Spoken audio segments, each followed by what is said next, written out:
कि हम लोगों के पास कोई विकल्प नहीं था पिछले 12 वर्षों में, इसलिए हम लोग मजबूरी में उसको वोट दे रहे थे। आज हम लोग के सामने में विकल्प है, इसलिए हम लोग इस बार बदलाव चाहते हैं। जनप्रतिनिधि मेरे नाम पर, मेरे नेता के नाम पर काफ़ी उत्साहित हैं। इस बार ये लोगों का कहना है कि इस बार हम लोग को एक राजनीति करने वाले लोग मिले हैं जो काफ़ी लंबे अरसे से राजनीति कर रहे हैं और बहुत ही जोश खरोश के साथ लोग स्वागत कर रहे हैं और बहुत ही लोग तैयार हैं कि हम लोग इस बार बदलाव ला के रहेंगे। तो मुझे उम्मीद है कि आने वाले 4 तारीख के चुनाव में बदलाव होके रहेगा और मेरी बहुत भारी जीत की उम्मीद है। जो हमारा बैलेट पेपर में जो नाम है वो 1 नंबर पर है, तो जब ऊपर वाला मेरा नाम, इलेक्शन आयोग मेरा नाम ऊपर कर दिया है, आप अपना मत दे करके भी आप मुझे ऊपर ही कर दें तो आपके लिए बहुत बहुत धन्यवाद होगा, बधाई के पात्र होंगे। आप देख रहे हैं SDN न्यूज़, मुद्दे की बात आपके साथ। कैसी तैयारियां चल रही हैं? जी, अभी मैं रानीगंज से ही आज आया हूँ। लगभग मेरी तैयारी पूरी हो चुकी है। जो हमने देखा, पहली बार मैं MLC चुनाव लड़ रहा हूँ। 30 प्रखंड का दौरा करना था मुझे, लगभग दौरा माना पूरा हो चुका है। अभी जो माहौल है, हमने जो जहाँ भी गया वहाँ पर जो वार्ड सदस्य हो, मुखिया हो, समिति हो, जो लोग अपनी बात, अपनी राय रख रहे हैं, उसमें एक बात वो ज़रूर रख रहे हैं कि हम लोगों के पास कोई विकल्प नहीं था पिछले 12 वर्षों में, इसलिए हम लोग मजबूरी में उसको वोट दे रहे थे। आज हम लोग के सामने में विकल्प है, इसलिए हम लोग इस बार बदलाव चाहते हैं और बहुत ही जोश खरोश के साथ लोग स्वागत कर रहे हैं और बहुत ही लोग तैयार हैं कि हम लोग इस बार बदलाव ला के रहेंगे। और मुझे उम्मीद है कि आने वाले 4 तारीख के चुनाव में बदलाव होके रहेगा और मेरी बहुत भारी जीत की उम्मीद है मुझे। अच्छा, जब आप जा रहे हैं क्षेत्र में, लगभग 30 प्रखंड का दौरा कर चुके हैं, लोगों का समर्थन कैसा हो रहा है जनप्रतिनिधियों का? जनप्रतिनिधि मेरे नाम पर, मेरे नेता के नाम पर काफ़ी उत्साहित हैं।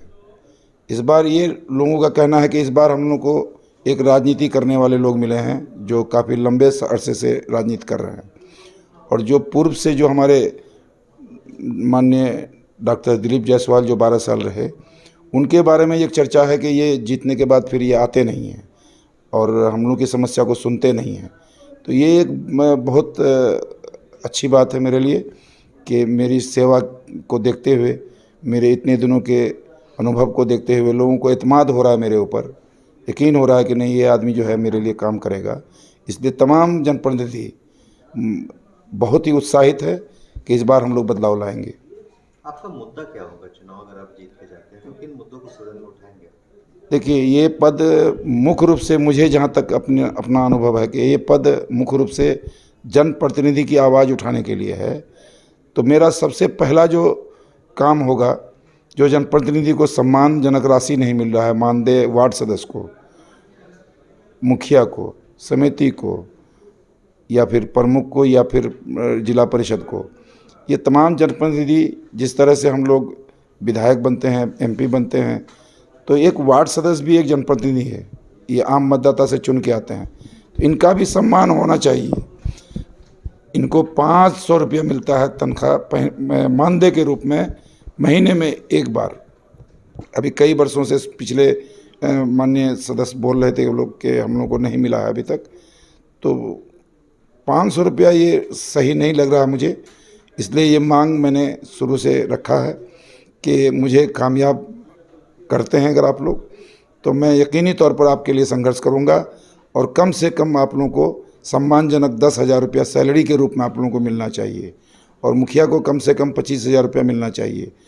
और दूसरा जो सम्मान बढ़ाने की बात है कि जो 3 करोड़ माननीय विधायक को और माननीय MLC को जो मिलता है विकास के लिए, तो ये 3 करोड़ से मैं सभी प्रखंड मुख्यालय में माननीय मुखिया के लिए, माननीय वार्ड सदस्य के लिए 2 हॉल बनाऊंगा जिसमें माननीय मुखिया तमाम वहाँ बैठ सकेंगे, अपनी समस्याओं पर विचार करके प्रशासन से काम करा सकें, और माननीय वार्ड सदस्य भी जो वहाँ जाके अपने कार्यालय में बैठें। ये 2 कार्यालय मेरा बनाने का पूरा लक्ष्य है। मैं तमाम जनप्रतिनिधियों से आग्रह करूंगा कि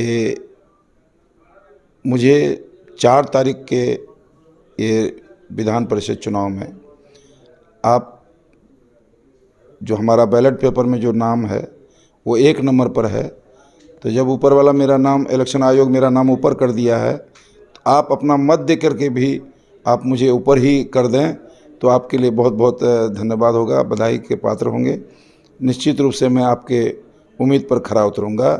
इसलिए आपसे पुनः आग्रह है कि आप 1 नंबर पर एक रोमन का 1 या फिर एक लंबी लकीर, खाड़ा लकीर खींचकर मतदान करें और मुझे कामयाब करें, सेवा करने का मौका दें। अच्छा, एक चीज़ बताइए, पहले आप विधायक के तौर पर थे काफ़ी लंबे समय में, फिर मंत्री रहे, अभी आप एमएलसी का चुनाव है और 3 जिले हैं आपके पास। इतने में आपकी जिम्मेदारी कितनी बढ़ेगी अगर आप एमएलसी बनते तो? 3 जिला में, ये तो मेरे लिए नई बात है ही। 3 जिला में हमारे जिस तरह से मतदाता, आम मतदाता एक वार्ड से एक सांसद तक चुनते हैं, उसी तरह से हमारा इस पद के लिए जो मतदाता है, हमारे 3 सांसद भी मतदाता हैं और 17 विधायक भी मतदाता हैं, और तमाम जनप्रतिनिधि जो पंचायती राज, त्रिस्तरीय के पंचायती राज के हैं, ये सब मतदाता हैं। तो एमपी 3 हैं, एमएलए 7 हैं। तो मेरा अपना ये कहता है कि ये जनप्रतिनिधि तमाम जनप्रतिनिधियों के माने 3 जिला के जिम्मेदारी पर ये काम करेगा।